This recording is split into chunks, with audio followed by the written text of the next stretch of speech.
Sorry, sorry, sorry. Sorry, Pak. Apanya?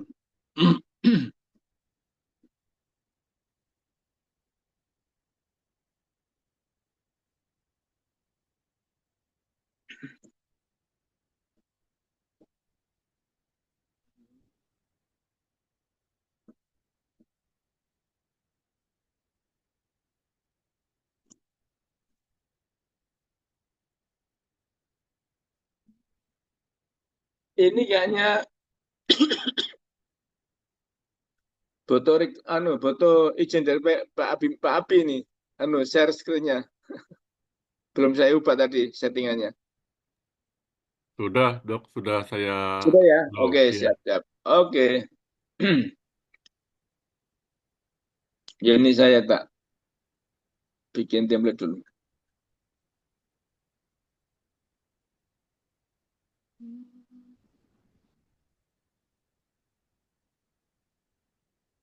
Tadi sebenarnya saya sudah bikin, cuma kok saya nyarinya kesulitan. Jadi bikin baru ini apa. Jadi, Bapak Ibu sekalian, mikroangiopati itu adalah sebuah proses patologis yang terjadi di pembuluh darah kecil, namanya mikro, dan itu bisa penyebabnya macam-macam ya, macam-macam. Bisa karena hipertensi, sebagaimana disinggung oleh Bu Marlis tadi, bisa karena hiperglikemia. Jadi saya lebih suka menyebut hiperglikemia daripada diabetes ya, karena kalau diabetes itu orang konotasinya adalah sebuah penyakit. Padahal sebenarnya diabetes sama dengan hipertensi, sebenarnya panas gitu ya. Itu adalah sebuah simptom aja, bukan sebuah disease, penyakit. Jadi saya mengambil judul mikroangiopati akibat hiperglikemi dan peran antioksidan ya, dan peran antioksidan. Tapi sekalian kalau memberikan judul ini dan disematkan di AI, diklik aja sudah sudah dibikinin ya, begini. Yang penting nanti kita ceritanya yang penting ya, ceritanya.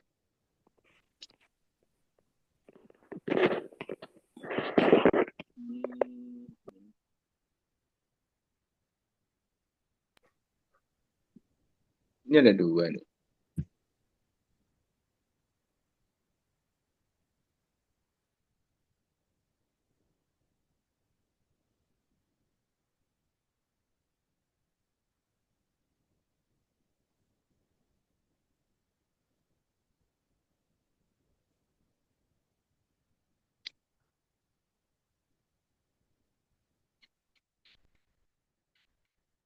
Oke, jadi materi kita hari ini kita batasi pada eh,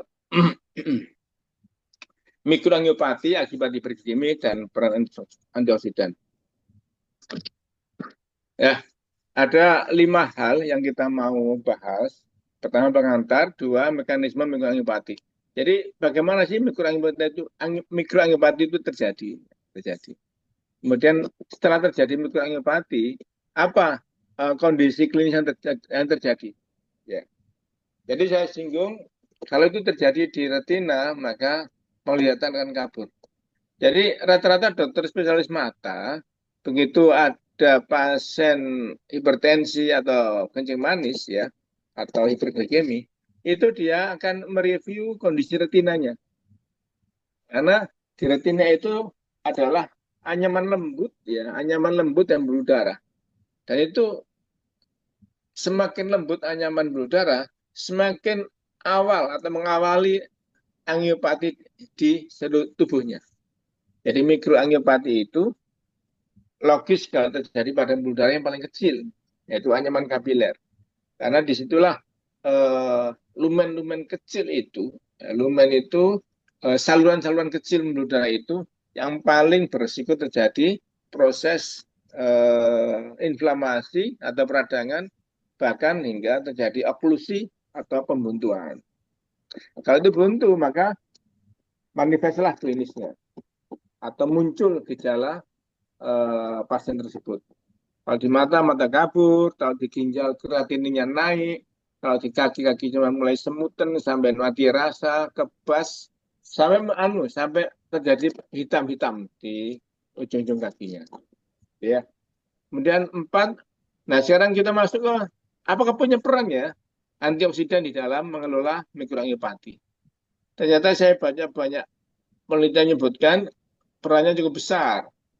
Karena pada hakikatnya pencetus mikroangiopati itu adalah sebuah inflamasi. Ya, inflamasi. Sementara antioksidan itu yang paling penting di dalam kontrol inflamasi tersebut. Jadi kita bersyukur kita ini dalam komunitas punya antioksidan yang paling bisa diandalkan di era sekarang, yaitu Maki ini. Jadi Maki inilah eh, di antara nutrisi harapan kita untuk bisa menyegah kejadian mikroangiopati, harapannya begitu ya. Sekarang pendekatan terapi dan pencegahan nanti itu sedikit. Oke, pengantar ini biasanya masalah definisi ya. Jadi patogenesis itu adalah proses patologi ya. Proses patologi. Proses terjadinya sebuah kelainan ya. Mikroangiopati melibatkan kerusakan pada pembuluh darah kecil akibat berbagai faktor seperti hiperglikemi kronis. Jadi tingginya gula darah yang menahun ya itu endingnya adalah terjadi mikroangiopati.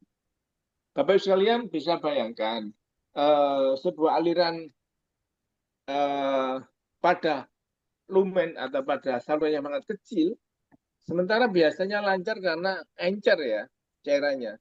Sekarang dipenuhi dengan gula, sehingga kita bisa bayangkan kepekatannya itu, sehingga itu menghambat aliran di sebuah saluran yang sangat kecil.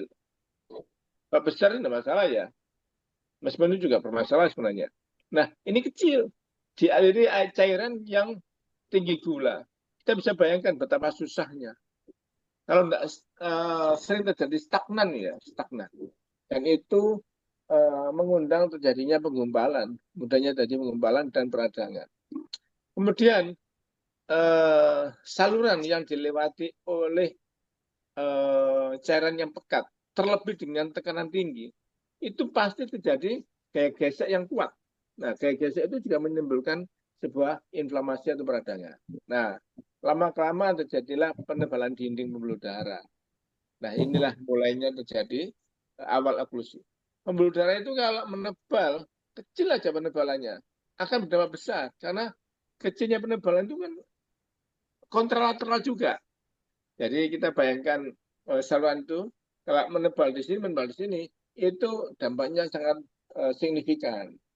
Beda dengan penebalan yang hanya sebuah permukaan datar gitu ya. Ini bunter gini. Jadi sini nebal akan berdampak mudah terjadi pembuntuan. Kalau sudah buntu maka disebut sebagai disfungsi vaskular.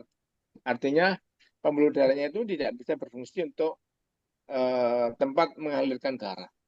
Nah, kondisi klinis yang terjadi adalah akibat mikroangiopati ini akan terjadi retinopati diabetikum. Ya. Jadi retinopati itu retina mengalami mikroangiopati, dampaknya mata kabur sampai kebutaan. Nefropati, nefro itu ginjal, jadi terjadi mikroangiopati pada ginjal, mulai penurunan jumlah urin sampai tidak bisa keluar urin sama sekali. Tadi pagi saya pagi-pagi ketemu teman-teman yang antri HD ya, antri jadwal pagi yang jam 6. Itu jam 5 sudah datang itu teman-teman itu. Saya disapa seorang pasien, dok, saya sudah lupa. Wah, Bu, sudah pagi-pagi sudah di sini ya, dok. Anu, mau persiapan cuci darah. Dia bilang begini, dok, gimana dok? Apanya, Bu? Ini orang di belakangku, semakin banyak aja nih yang cuci darah. Aduh, gimana Bu ya? Nggak bisa jawab saya. Jadi ternyata pasien pun merasa ya, temannya cuci darah itu makin hari semakin banyak, bahkan tidak dapat jadwal. Tidak dapat jadwal untuk cuci darah. Jadi yang cuci darahnya mungkin seminggu 2 kali, jadi seminggu sekali. Bahkan lagi 10 hari baru bisa sekali. Itu kan apa ya, nyabu nyawa itu istilahnya.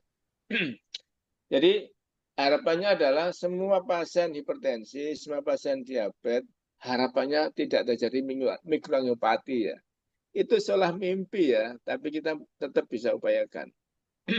Nah, neuropati itu neuro itu saraf. Jadi pembuluh darah itu juga memberikan zat-zat bermanfaatnya, zat gizi, oksigen ke saraf. Kalau itu terjadi oklusi pembuntuan, maka sarafnya akan terganggu, disebutlah sebagai neuropati diabetikum.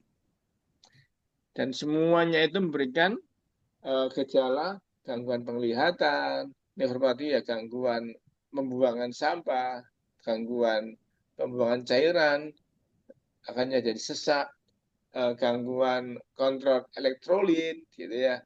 Kemudian bahkan gangguan pelepasan hormon tertentu sehingga orang itu cenderung jadi anemi dan sebagainya. Wah, ini ngomong-ngomong sudah 17 menit ya. Saya cepatkan dikit.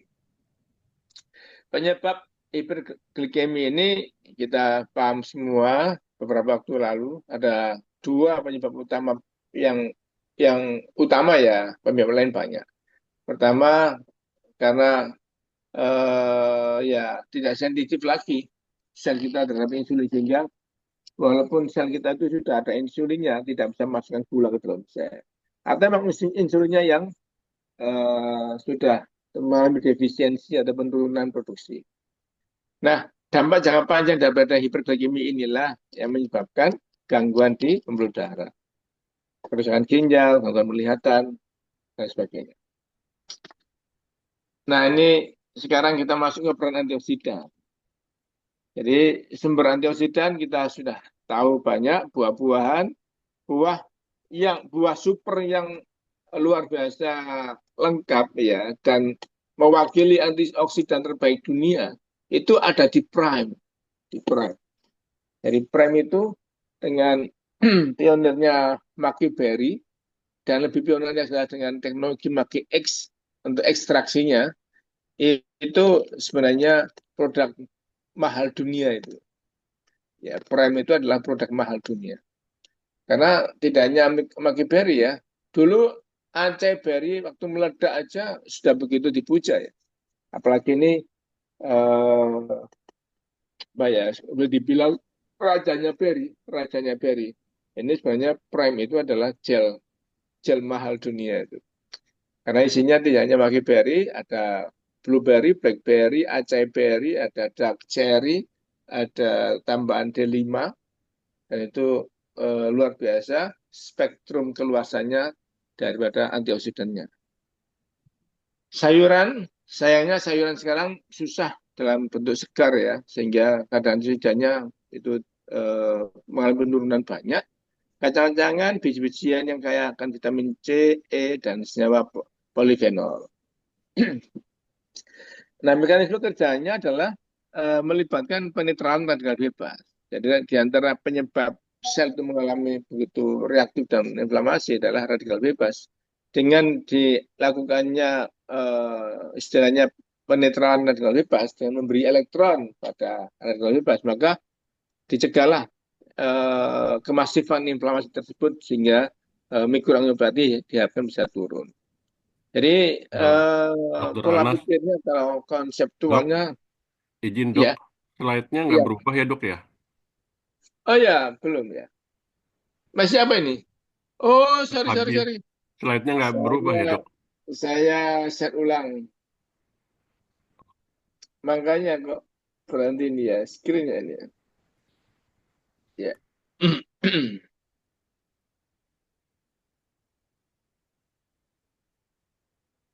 Berubah ya? Belum ya? Oh, Udah berubah. dok, udah dok. Oke. Jadi mekanisme kerja antioksidan itu dengan melibatkan mineral bebas mengurangi stres oksidatif. Stres oksidatif itu ya kita bayangkan ada ketidakseimbangan antara radikal bebas dan antioksidan dan itu terjadi stres oksidatif. Jadi oksidatif yang begitu ekstrim dan itu adalah merusak sel. Jadi kehadiran antioksidan ini adalah dalam rangka mencegah supaya tidak terjadi stres oksidatif, di mana diantaranya adalah terjadi inflamasi yang cukup hebat dan itu menyebabkan mikroangiopati, gitu ya. Jadi tuntutannya bisa kita ikuti ya. Nah, dengan menghadirkan antioksidan, sebenarnya kita itu telah melakukan pencegahan yang cukup besar, bahkan sangat besar, supaya tidak terjadi stres oksidatif dan pada akhirnya terjadi mikroangiopati. Gitu. Jadi antioksidan ini boleh dibilang bukan obat spesifik ya, tetapi dengan perannya yang cukup besar itu menjadikan secara klinis itu signifikan sehingga terjadi sebuah perubahan ke arah penyembuhan. Nah ini di sini kadang-kadang orang itu akhirnya me, apa ya konotasinya itu dianggap sebagai obat, padahal ini hanya nutrisi. Oke, mekanisme tadi sudah saya singgung, jadi ini saya tidak terlalu jauh. Mungkin suatu lain kesempatan ini menarik ya.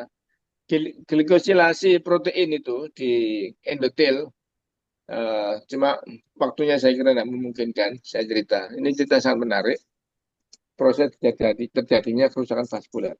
Intinya dengan hiperglikemi, maka kans untuk terjadi kerusakan vaskular yang kita sebut sebagai mikroangiopati itu sangat besar.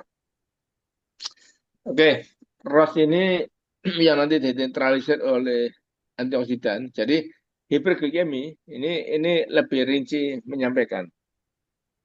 Memicu pembentukan ROS ya, spesies oksigen reaktif. Ini adalah proses yang nantinya begitu reaktif dengan radikal bebas. Nah, itu akan terjadi sebuah proses yang kita sebut sebagai inflamasi dan itu mengawali sebuah kerusakan. Dan kerusakan itu kalau sampai ke inti sel, itu bahkan terjadi kecacatan DNA. Nah, sel itu kalau terjadi kerusakan yang begitu signifikan, itu ada mekanisme namanya apoptosis. Jadi sel itu dimatikan secara internal, dimatikan. Diganti sel baru tentunya. Nah, suatu saat apoptosis itu tidak bisa gagal terjadi. Kalau gagal terjadi, maka ini adalah cikal bakal terjadinya sebuah pertumbuhan pembelahan sel yang di luar kode DNA yang normal. Inilah embrio daripada cancer gitu. Sehingga antioksidan banyak disebut sebagai mencegah seseorang dari terjadinya cancer. Nah, ini kerusakan sel endotel. Kerusakan pada sel endotel terjadi akibat tingginya kadar ROS. Jadi substance oksigen reaktif tersebut kalau begitu tinggi dan ini juga akibat minimnya antioksidan, maka akan terjadi kerusakan endotel, ya, kerusakan endotel. Jadi kesimpulannya seseorang harus menjamin kecukupan antioksidannya, sebagaimana banjirnya radikal bebas. Kalau ini tidak balance, maka mudah jatuh di dalam kerusakan sel endotel dan terjadilah mikroangiopati. Disfungsi vaskular. Disfungsi vaskular terjadi akibat kerusakan endotel yang kronis. Di situ fungsi mulai berkurang ya. Dan itu terjadi karena kerusakan endotel yang tadi saya sampaikan. Satu lapis sel yang melapisi pembuluh darah paling besar sampai paling kecil, kapiler.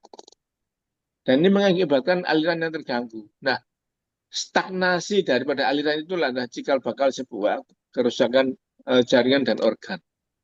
Jadi pembuluh darah kita itu supaya tidak stagnan, itu ya lumennya atau salurannya itu bersih, ya. Kemudian alirannya itu dinamis, makanya pada pola atau lifestyle itu selalu disebutkan kita sebaiknya rutin berolahraga. Di antaranya itu adalah untuk bisa mencegah aliran yang stagnan. Karena ini menyebabkan disfungsi vaskular. Termasuk juga seseorang bisa mencegah diri dari sarkopenia. Sarkopenia atau atrofi otot itu juga membuat stagnan. Karena darah itu mengalir dari jantung melalui pembuluh darah nadi itu karena kontribusi daripada kerja jantung. Tetapi untuk balik ke jantung, tidak ada. Istilahnya disedot oleh jantung, tidak ada.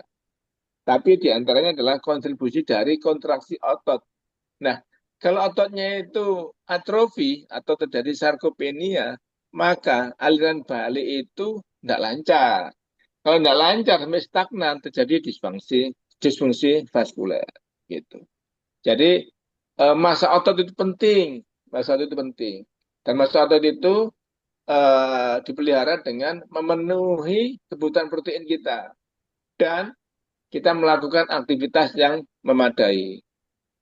Bahkan anjurannya adalah saat kita usia itu bukan jalan sehat, bukan lari sehat, tetapi olahraga beban. Karena itu akan memelihara masa otot kita.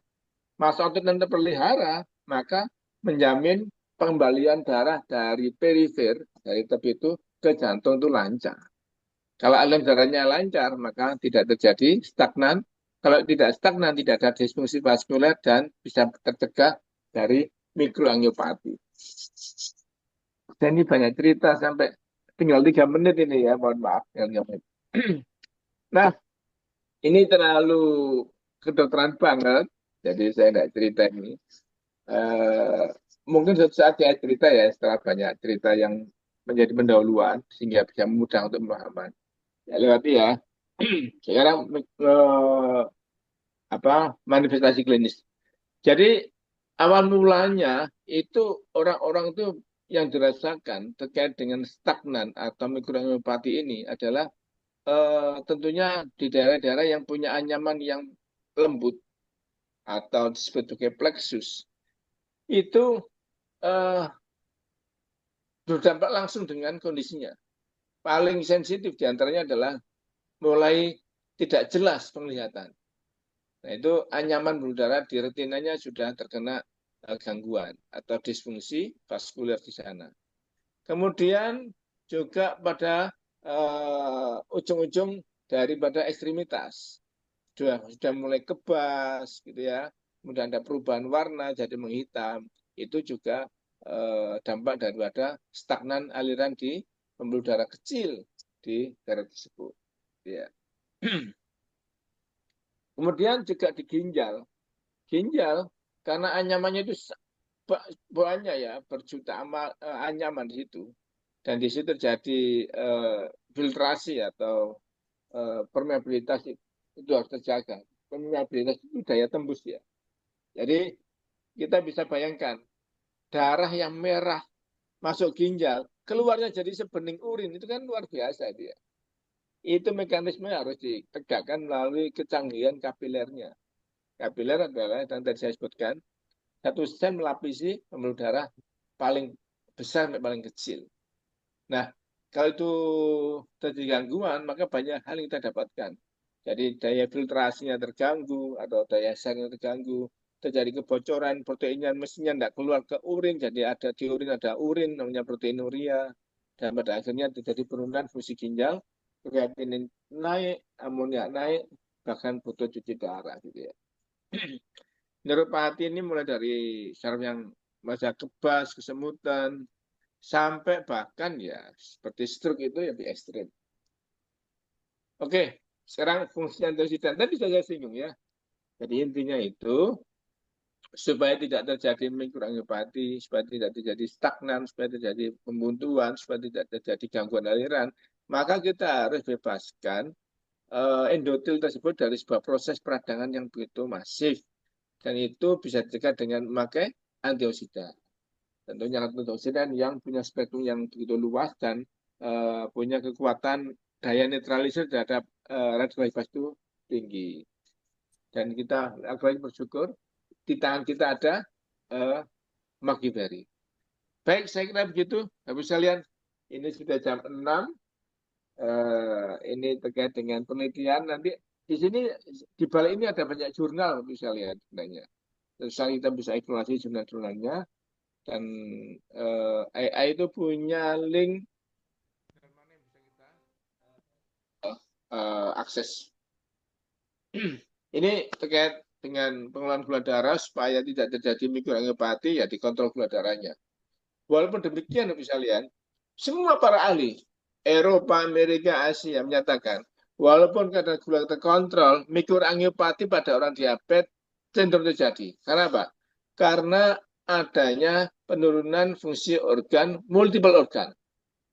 Jadi supaya tidak terjadi mikroangiopati pada orang yang dengan diabetes, satu memang dikontrol gula darahnya. Dua, buat semua organ itu sefisiologis mungkin. Dan itu tidak mau kita perbaikan lifestyle, ya. Dan diantaranya dengan nutrisi yang baik, dan diantaranya adalah dengan pemenuhan mikronutrien, terutama yang esensial. Dan kita punya zinc. Zinc itu 24 mikronutrien itu esensial. Jadi tubuh tidak bisa bikin sendiri. Harus dihadirkan dari luar. Jadi kalau mengkonsumsi dari produk kiari ini sebaiknya memang keseluruhan ya materialnya juga eh, dihadirkan, dikonsumsi juga drivernya itu ya antioksidannya atau premnya juga dikonsumsi. Baik, slide ini menarik sebenarnya di akhir-akhirnya ini, tapi ini adalah bab tambahan terkait dengan mikroangiopati. Saya akhiri karena saya ini habis ini sudah dipanggil kamar operasi ini mau operasi. Tapi satu dua diskusi mungkin kita bisa buka. Saya akhiri ya saat ini. Baik, monggo Bapak sekalian, barangkali ada yang didiskusikan. Saya juga mau baca cekan ini, chatnya ini. Oh, belum ada ya, belum ada. Ya, Dok, kita Lucky mau tanya, Dok. ya langsung aja langsung. Assalamualaikum, Dokter Anas. Ya, betul. Monggo, monggo.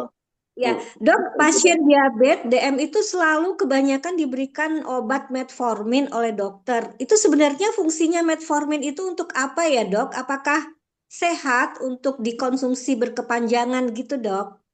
Ya, jadi lini awal ya dari diabetes itu sebenarnya bukan obat ya, tapi diet dan exercise, diet dan exercise. Karena saya sampaikan diabetes is not disease, bukan penyakit. Diabetes itu seperti orang tekanan darahnya naik, kemudian temperaturnya naik, gitu ya. Kemudian pola napasnya naik, gula darahnya naik, penyakit. Jadi eh, begitu gula darah naik, sebenarnya yang perlu direview bagaimana dietnya, bagaimana eh, lifestyle-nya, bagaimana olahraganya keseharian. Kalau itu tidak bisa, lini kedua adalah kita tidak memforce kerja dari pankreas. Jadi orang diabetes dulu ya, langsung kasih glibenclamide, itu kan banyak diprotes. Karena posisinya pankreas itu sebenarnya sudah sekarat, tapi dipecuti terus pakai gliben. Akhirnya berubahlah paradigma terapi itu menjadi jangan dipecuti pankreasnya, tapi buatlah lebih sensitif selnya itu terhadap insulin. Nah, itu diperankan oleh metformin. Ya, metformin. Jadi metformin ini tidak memforce produksi pankreas supaya lebih besar, tetapi membuat sel itu lebih sensitif terhadap insulin. Itu, Bu. Apakah aman? Justru metformin ini termasuk obat hiperglikemik oral yang di dalam jajaran yang aman untuk dikonsumsi. Karena resiko terjadinya hipoglikemi atau gula darah yang turun itu tentunya nyaris tidak ada gitu, Bu. Karena bukan dia memacu peningkatan insulin, tetapi menjadikan insulin itu lebih berdaya supaya terjadi pemasukan gula dari luar ke dalam sel dan tidak terjadi hiperglikemi. Itu boleh kita. Itu ada sediaan yang diminum 3 kali, 2 kali, ada yang sekali ya, yang slow release. Kalau originalnya namanya glukosa. Ya, gitu. Itu perlu kita. Dokter Anas.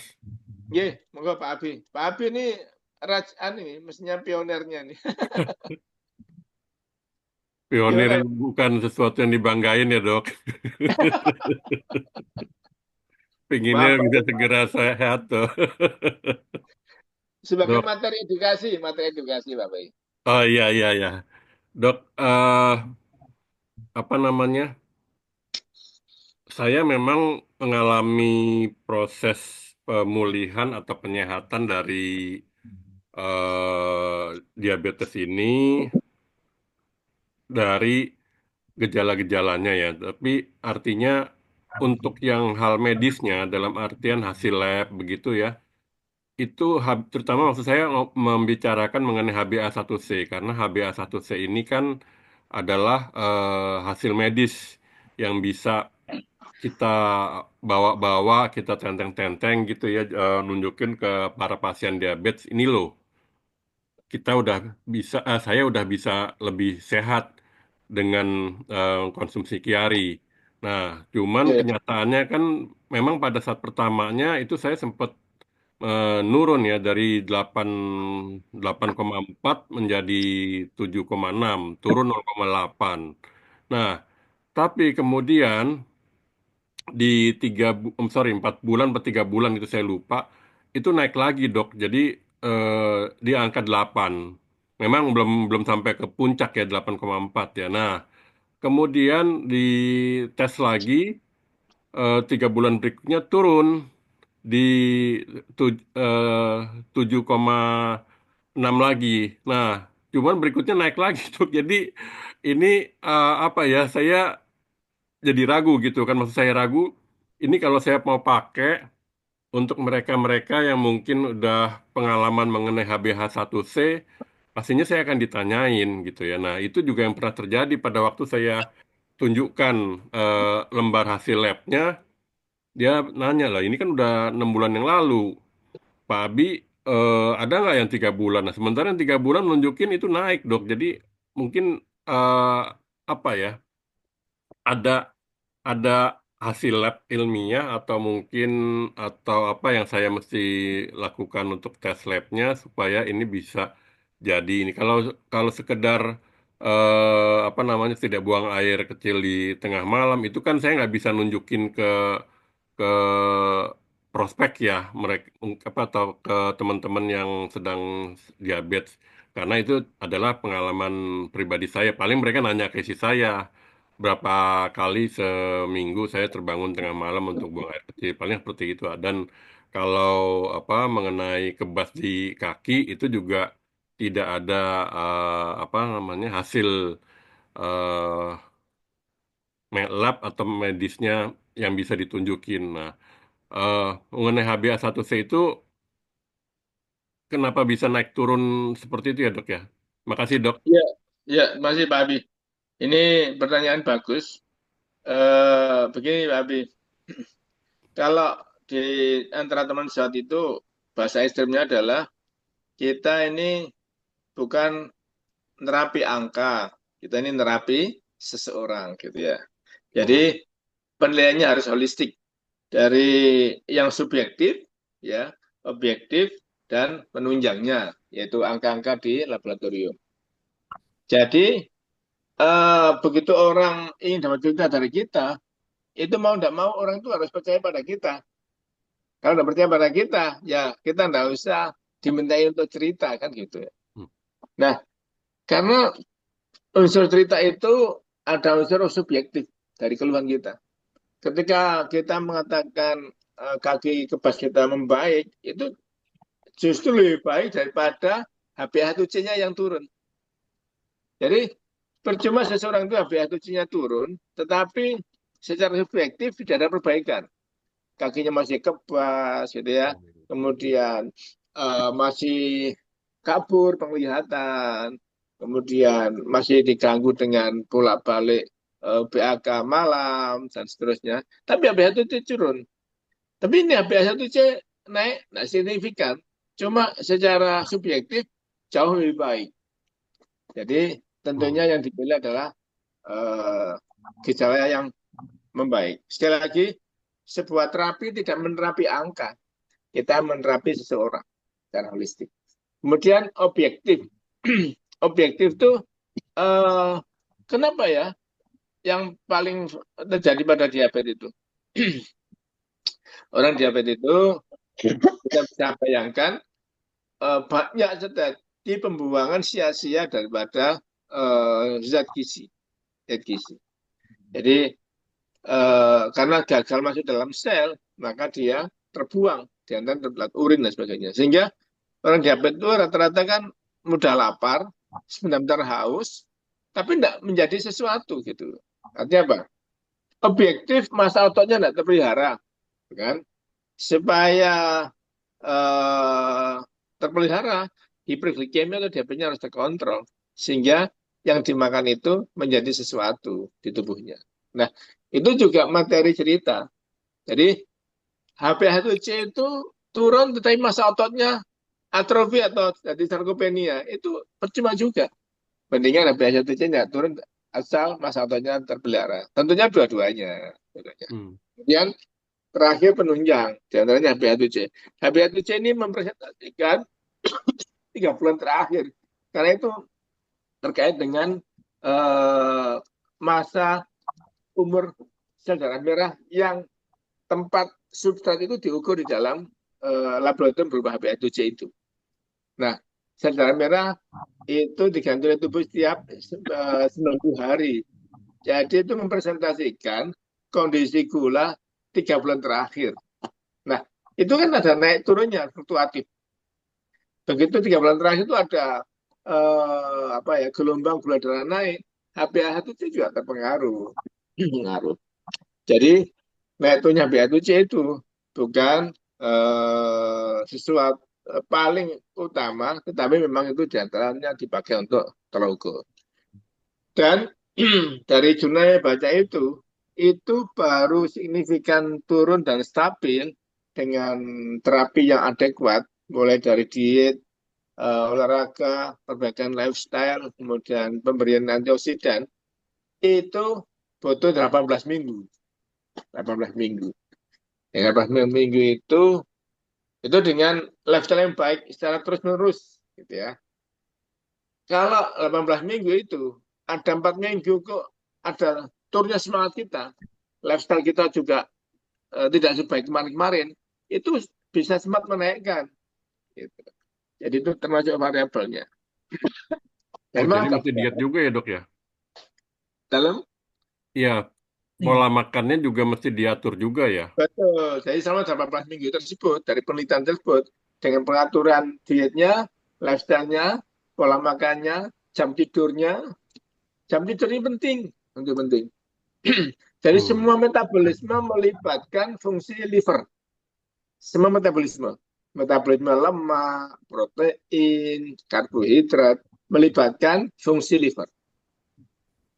Kapan fungsi liver itu optimal? Satu, ketika posisi tubuh diusahakan sefisiologis mungkin. Dua, kebutuhan liver itu kita penuhi. Tiga, kita tidak mencederai. Kita tidak mencederai. Nah, kapan liver itu tercederai atau bebannya diberatkan, kita mengkonsumsi obat yang hepatotoksik istilahnya. Tidak mengkondisikan lifestyle itu menjadikan kerjanya optimal. Contoh, kita ingin kerja liver baik, tapi tidur kita jam 12, jam 1 malam. Nah, itu susah. Karena liver itu bekerja optimal, melakukan detox tubuh kita, mengekspresi tubuh kita itu di jam-jam istirahat kita itu. Ketika jam-jam istirahat kita itu tersita dari kegiatan, maka kerja liver tidak optimal. Ketika kerja liver kita itu kita ganggu, maka metabolisme kita terganggu. Termasuk metabolisme karbohidrat, dalam hal ini adalah dampaknya gangguan kadar gula darah. Ya, jadi kadang-kadang kita berpikir mengandalkan antioksidan saja, tetapi lifestyle kita tidak kita Iya, perhatikan. Pola iya. tidurnya tidak disiplin, jam tidur masih kerja juga gitu ya. Ini autokritik buat saya ya, kalau saya jagakan jam tidurnya kacau. Iya gitu Pak Abi. Ya, terima Jadi kasih Dokter Anas. materi cerita kita harus komprehensif, mulai dari subjektif, objektif, baru menunjang. Jangan dibalik, langsung cerita HbA1c. Nah itu Ya, eh, ya, ya, ya kurang pas, kurang pas. ya, betul Gitu Dok. Pak. Ya. Baik, Dokter Mbak Anas, Wisarian. Ya gimana, satu lagi gimana? Dokter Anas, Satu ya. lagi ya. Ya. Dari yang saya tangkap ini tadi kan ada beberapa hal pentingnya mengenai olahraga, terutama angkat beban untuk seusia-usia kita, Nje. Ya. Jadi mungkin yang Kayaknya selama bukan ini seusia kita kita lah, Bu lakukan Marilis. Saya jauh lebih tua. seusia saya, seusia saya. Jadi selama ini kan yang kita lakukan sama teman-teman itu kan kalau kita sudah 40 tahun gitu ya, itu kan cuman jalan kaki sama lari-lari gitu. Tapi ternyata ini tadi angkat beban itu sangat penting juga, nggih. Beban. Betul. Jadi bahkan di usia kepala 5 itu sebenarnya jogging tidak terlalu direkomendasikan karena Berarti nge-gym ya, Dok, posisinya, ya? iya posisinya Nge-gym gitu, begini. Dok. Saat itu kondroblas ya, osteoblas sudah mulai turun kerjanya. Kondroblas itu membentuk tulang rawan, osteoblas itu membentuk tulang. Jadi tulang dan tulang rawan kita itu kan dinamis ya. Ada osteoklas, ada osteoblas. Osteoklas itu menyerap tulang, istilahnya. Osteoblas membentuk tulang. Nah itu mulai turun osteoblasnya. Nah ketika tulang rawan kita turun, kemudian kita hentakkan terus dengan jogging, itu semakin memperparah, sehingga eh, ada ahli itu tidak merekomendasikan lagi kepala 5 kepala 6 itu untuk jogging. Ya, tapi kalau jalan cepat tetap recommended. Ya, jalan cepat betul recommended. Namanya jalan tergesa-gesa. Ya, tergopoh-gopoh bukan tergesa-gesa, tergopoh-gopoh. Nah, kemudian yang beban tadi itu adalah dalam rangka menjaga massa otot. Jadi massa otot ini penting biar aliran darah kita tidak stagnan. Aliran darah stagnan itu semua fungsi terganggu. Semua fungsi terganggu dengan aliran darah stagnan. Itu kita cegah dengan memelihara massa otot. Otot punya atau otot itu kontraksi otot itu adalah kontributor termasuk kontributor utama di dalam rangka memperlancar aliran darah. Orang kalau bed rest di rumah sakit, kenapa kok bengkak semua? Kakinya, tangannya bengkak. Karena aliran darahnya tidak selancar kalau dia gerak. Sekali lagi saya sampaikan, darah keluar dari jantung atas kontribusi jantung, dipompa jantung. Tapi untuk kembali ke jantung, bukan jantung nyedot, bukan. Jadi pembuluh vena itu ada valve naik, ditahan, naik, ditahan, naik, ditahan. Nah, naiknya itu diantaranya karena kontraksi otot. Nah, kalau kontraksi ototnya kecil, atrofi atau sarkopenia, maka mudah terjadi gangguan aliran darah. Ya, jadi kembali lagi kita pakai olahraga beban. Beban itu ya tidak harus pakai halter itu ya atau trek sandu bukan. Beban itu termasuk membeban tubuh kita ini beban juga ya. Jadi senam-senam yang istilahnya memberikan beban pada ekstremitas kita itu termasuk juga olahraga beban. Saya kira gitu, Bu Marlis. Selamat olahraga beban ya. Ya, Dokter Anas, terima kasih, Dokter. Ya. ada pertanyaan di chat dari Bu Meli, Dok. Oh ya, gimana? Izin bertanya, Dok, seberapa besar efek hipotiroid pada mikroangiopati karena beliau Ibu Meli mengalami kerusakan pada syaraf. Terima kasih. Oh, hipotiroid ya. Jadi memang tadi yang saya sampaikan itu tidak lepas dari metabolisme ya, metabolisme. Metabolisme itu rate-nya kalau pengendalian regulator itu dari hormonal.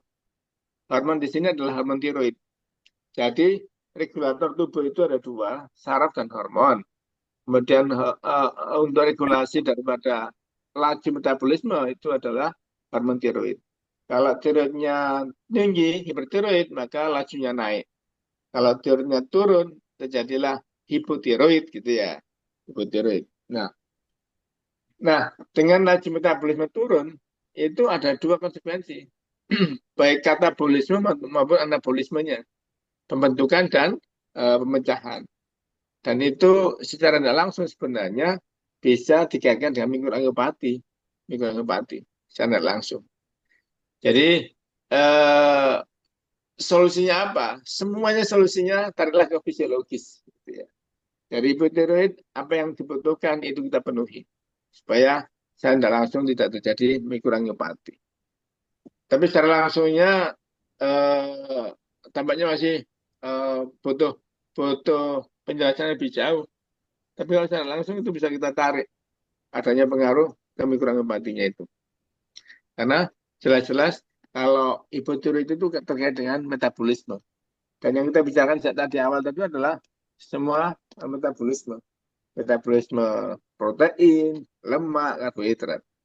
Kalau metabolisme lipidnya terganggu, ada dislipidemia, otomatis dia arahnya atau endingnya juga ke mikroangiopati juga. Jadi saya sampaikan secara tidak langsung ada keterkaitan. Itu Pak Abi. Ya, terima kasih Dok. Bu Meli sudah dijawab ya, Bu Meli.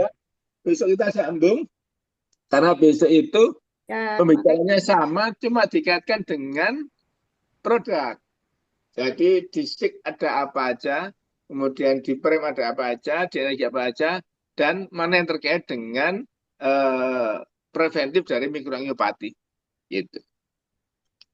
Itu Pak Misalnya ya.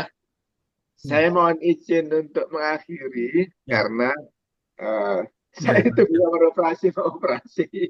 Pak Her selamat datang dari Kupang. Woy. Iya, Ini sama-sama Pak Dok. Her ini semakin bersinar nih. Baik pribadi maupun wajahnya bersinar hari ini Pak Her. Terima kasih Dok. Orang itu kalau jalan-jalan semakin sehat. Ya. Kalau berhenti di rumah itu stagnan ya, stagnan. Kayak aliran darah. Nanti terjadi mikroangiopati kalau mager terus ya, harus jalan-jalan ya. Mager. Kapan-kapan Pak Abi ikut ke Kupang Pak Abi. Siap Dokter. Bu Meli ikut ke Afrika sama Bonengah. Bu Nengah kayaknya mau ke Afrika ya, nyambangi mitranya di sana. Partnernya banyak di Afrika. Dokter Cuk mau diparani. Panggil Dokter Cuk. Mau marani dari Cuk ini. Yes. Di Sudah. Graudioville, Rumah Sakit Graudioville. Oh iya. Center. Dokter Cuk sudah bolak-balik pamer video. Itu menerbitkan kerinduan Bonengah itu. Itu kode buat Bu Nengah, Dok. Ayo cepetan, dateng gitu loh, Dok. Dokter Cuk itu cuma satu aja, dia penasaran seberapa langsing Bonengah gitu. Mau lihat secara offline. Ini kata-kata membakar Bonengah ini. Baik, berarti ini berarti masih capek nih dari Semarang ya. Luar biasa. Jadi yang muda-muda nggak boleh kalah lah sama yang senior. Senior ini keliling. Baik, Bapak sekalian, saya nggak bisa nyapa satu persatu. Saya mohon izin untuk bisa nutup Zoom ini. Sampai ketemu besok. Ya, memang kita persiapannya bukan jam 5.15, tapi memang standarnya setengah 6. Jadi silakan Bapak sekalian jam 5.15 buka, kita sapa-sapa, setengah 6 kita mulai. Dan mestinya jam 6 selesai ya. Terima kasih. Baik, Saya mohon izin dan tutup. Gitu Pak Arya. Terima kasih Dokter Anas. Terima kasih Dokter Anas. Terima kasih Dokter. Bapak Ibu semua. Terima kasih. Terima kasih Dokter. Sehat-sehat, salam sehat. Salam no mikroangiopati. Selamat pagi Dokter Budi. Selamat pagi Pak Her. Semuanya. Siap. Dokter Budi di sini ya. Ya. Ya Dokter Anas, selamat pagi. Terima kasih. Dokter Budi baru seminggu dengan Ki Hari sudah kelihatan lebih muda. Ketularan gunung SMP. Dokter Hadi. Dokter Hadi yang buat ini ya. Dokter Hadi. Kok nggak berubah dengan PPDS? Wah, ini saya harus konsumsi juga ini gitu ya. Semangat ini Dok, sudah mau ngerekrut timnya. Apoteker dia rekrut Dokter. Kelihatan semangat banget ini. Leader Kupang ini. Dokter Budi sama Dokter Elsie. Oke, baik. Mohon maaf Baik, saya Ya, silakan Dok.